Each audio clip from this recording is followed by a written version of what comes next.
guys, welcome back to my channel, Tesha Tips. Today I am going to answer some questions. Stay tuned.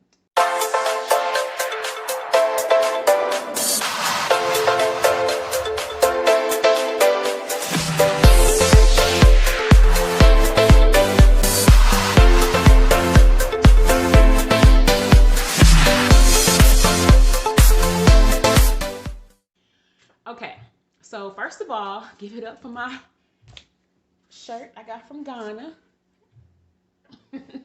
I've been to Africa like, 6 times. Love it. Great place to visit. I couldn't live there, but awesome place to visit. Okay, so I got some notes here. I got some questions that someone sent me, a few people. And this is based off my video, the one that's about me paying off $100,000 in debt. Okay, so I will answer these questions. What type of debt did you have, child? First of all, my entire home or apartment was rent to own, so I had to pay them the ridiculous amount of money in interest a month. I had cars, and 2 cars actually, for no reason. Crazy percentage rate. I found a paper from back then when I needed a loan, 34%. 34. Oh my God. Yo, are you kidding me? But let's bring that forward, because thank God for growth. And I just refinanced a couple months ago for 2.37% come through. Okay, listen, if I can do it, anybody can do it. Okay, see, this is why I need notes. This why. Okay, but yeah, I had all types. Like so I had the rent to own, I had payday loans, I had debt consolidation loans, credit card. Oh my God, 10,000 on one, 12,000 on another, 5,000. Child, I had a Citgo card. I don't even think it was a Citgo gas station in my city, but I had one. Dillard's. Anyone who would give me a card, I took it. Yep, that was me. That was me. It was ridiculous. How long did it take you to pay off the $100,000? I'd say, for real, just get everything gone and be to a point where, now this is paying off everything and fixing credit and building up a little stash. Probably 10 years, give or take 2. No, give 2 probably. About 10 years. Lessons learned, man. I've gotten to a point now. Mind you, I went through the Dave Ramsey Financial Peace course, which really helps you to learn what to do with money, how to budget, and what money really means, and things like that. Lessons learned for me. I don't want to be back there ever. I don't want to get to a place where I got $1,000 in cash for bills, but I got $4,000 in bills. I never want to be at that place. I never want to be at the place where I think it's okay to make a minimum payment on something. I don't want to be in that place. I don't care what it is. I don't ever want to be in that place. I don't want to be in a place where I think I need to look good for other people, even though it's killing me financially. I'm fresh though. The mindset had to change, and it's okay to buy things. It's okay to, get you something nice every now and then. But what's not okay is when you take from your 401k or your child's college fund or bills you owe to purchase these things. It had to resonate with me that when I did my bills and I had money left at the end of the month, I was like, well, shoot, I paid everybody. I'm good. I got $200 left. I can do whatever I want. But no, in all actuality, you paid the minimum payment on everything, but you still owe all these people. So what I should have done back then with that $200 was put it towards a bill. But in my mind, it was my money because I had already paid bills. And that's something that I've learned like within the last year from just doing financial coaching is that people don't see debt as debt. Like when I would ask people, how much money, like, do you owe? Do you have a lot of debt? No, I don't have any. I don't owe anybody. Okay, then we'll sit down and start running the numbers. And I'm like, okay, you get paid $2,000. Where is it going? Okay, well, I got my rent or my mortgage. Okay. And then I got my car note. I'm like, wait a minute. You said you didn't owe anybody. I don't owe them, Tisha. I pay them every month.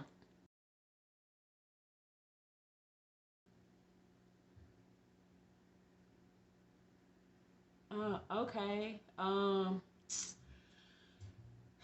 You owe them. Okay. You owe these people. The minimum payment is just a portion. Like you owe them that big loan amounts. It doesn't resonate. And it's funny because we condition ourselves. Because I used to be that way. So I understand it. But it's still baffling sometimes to hear it. But those are some of the things that I've learned. Emotional toll from debt. It makes you, first of all, you go through the situation where you've been so okay with being in debt for so long that it's your norm, which is not cool. To owe people is your norm and you're okay with it. So it sits well with you so it doesn't bother you to owe people. That is a toll on you in itself that you don't even realize, right? So, but when you get out of that, then you have that looming over you because you remember what it was like to owe and to always owe. When I got to a point where I paid everybody and I would get my check and I set my mortgage up and my utilities up on automatic deposit or payment. So whatever would come would come. And I'm like, I didn't understand. I couldn't be comfortable in the fact that I had no one to pay. Like, I'm like, I gotta owe somebody. You know, I'm looking through stuff like, my gosh. You know, and it took a while for me to get comfortable in that thing where I was like, hmm,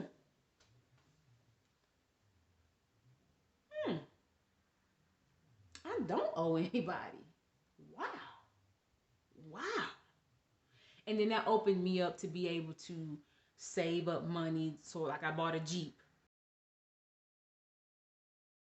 in September. I wanted that Jeep. I saved up years, years, years. And I bought that Jeep cash. Okay, it was a 2020, what is it, Jeep Grand Cherokee Limited, all white. But I paid for it cash, and that thing MSRP for like $48,000. But I traded in my Camaro, and I had $23,000 cash, and that baby was mine. Okay, but that's where that mentality brings you to a point of that. Okay, so yeah, there are emotional tolls, highs, lows, but it's just learning to deal with them. And even today, now that I've switched over to a saving mentality, that I need to save. I need to save for Tisha when she's 60 so she ain't got to get up at 5 and go clock in at Walmart. I need to save for my children so they don't have to graduate college with debt. You know what I'm saying? So I have that mentality now, but the emotional toll that takes on me is I don't want to spend money on anything else now. It's hard for me. Hard. I don't care what it is. For my hair, for my nails, I don't want to spend money. So I stopped completely. It's been over a year since I've paid to get my hair done or my nails done. I just don't do it anymore. And it's hard for me to do it because I feel bad. And then that's the other side of this financial thing of, this saving and budgeting, and you get into that lifestyle and that mentality where you go too far this way. So I often need help from friends and family to say, hey, it's okay. It's okay to spend. It's okay. I'm telling you, you got both ends of the spectrum. What motivated me?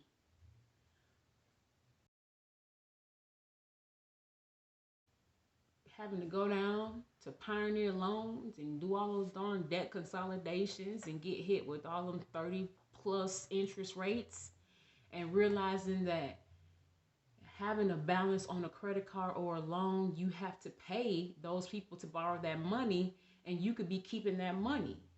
So just the constant feeling of owing somebody motivated me. I didn't want to owe anybody anymore. I got tired of that. I got tired of having to get that second job and not see my kids. So I'm working from 8 to 5 here and then from 5 to 10:30 here, because I'm trying to get out of this rut. So that type of stuff just motivates you to change your life. If you want better. If not, then I guess you will stay. But I seen the light and I wanted better. But I wanted to do it the right way. I didn't want to borrow my way to better. I wanted to pay people that I owe and get there and be legit. You know what I mean? How do you stay motivated? Last question. Oh, no, it's not. It's one more after this. How do I stay motivated?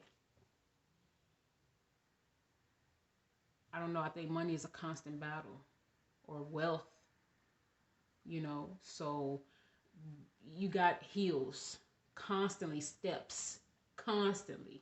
So at first my battle was, I don't have any money.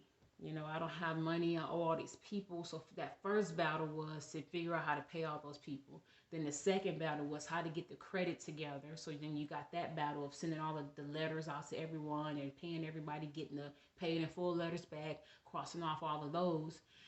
Then once that battle is done, you go to the battle of, okay, now I need to lower these expenses because I won't have money if I can't figure out how to lower my expenses. If I make $3,000 a month and I'm spending $3,000 a month, I'll never get that sweet spot where you get to save, because that's where the millionaires are made, in that area between the expenses or what you bring in and what you take out.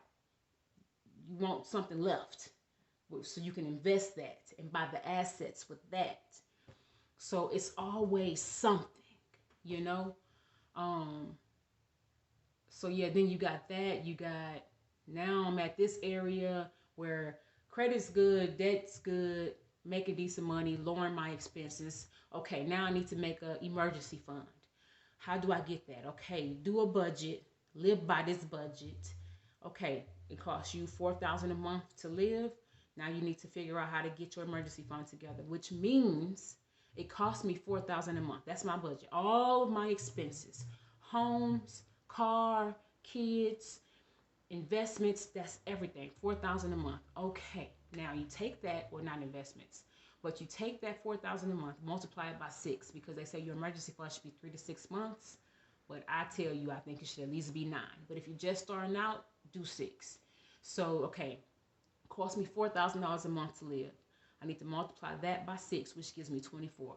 That's how much my emergency fund needed to be. So now that's my next goal. Okay, so now you got that goal. Boom, reach that goal. Okay, now what we need to do is start maxing out 401ks, which ain't easy because that's $1,500 a month. All right, so what can we eliminate to get to that? So it's always something that you can work on to better yourself. So that's what keeps me motivated. All right, last question. Did I have to set boundaries with family and friends? Yes, I do. And I did. And you will too if you're going through this era of your life where you're trying to build something.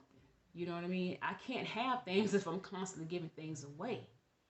And then people look at you because, now I'm at a point where I'm kind of stress-free, debt-free, thank God. But, now I can go out and buy a Jeep cash. And then people look at you like, man, you must be rich. No, I saved the money to do that. That doesn't mean I'm rich. It means that I'm disciplined and I saved the money to do that. So when people see you do stuff like that, they don't think about the struggle. They don't care about your struggle. They just think you got it. That's it. But you can't. You got to say no. You have to. It's something. Now, if I'm making 3,000 a month and you making 1,000 a month, but I'm the one couponing, I'm the one picking up side hustles, and when you need extra money, you call me, but you ain't couponed nothing. You haven't even tried a side hustle. No, it don't work like that. No, no. It's just not, it's not conducive to the lifestyle you're trying to build. Now, during the Dave Ramsey steps, the seventh step is giving. So when you get to a point where all your things are together and all your ducks are in a row, then yeah, you can set it up. And I give to people all the time. I do. But you're not going to put me in a position where you pay for all your wants and then call me for your needs. That's not how we're going to go. And people live out their lifestyle on social media, so you can see what people are doing. So with that being said, that's all I got. Any other questions? Like I said, I'll let them add up like I did with this one, and then I'll answer them again. But you can contact me. You can write it in a comment, or you can send it to Tisha Tips on Facebook and Messenger, and we can talk. I'm on Tisha Tips YouTube, Tisha Tips Facebook, and Tisha Tip Instagram. Hit me up. Thank you for watching. Please like, share, and don't forget to subscribe. My goal is 1,000 subscribers this year, and I'm gonna get it. Thank you, guys.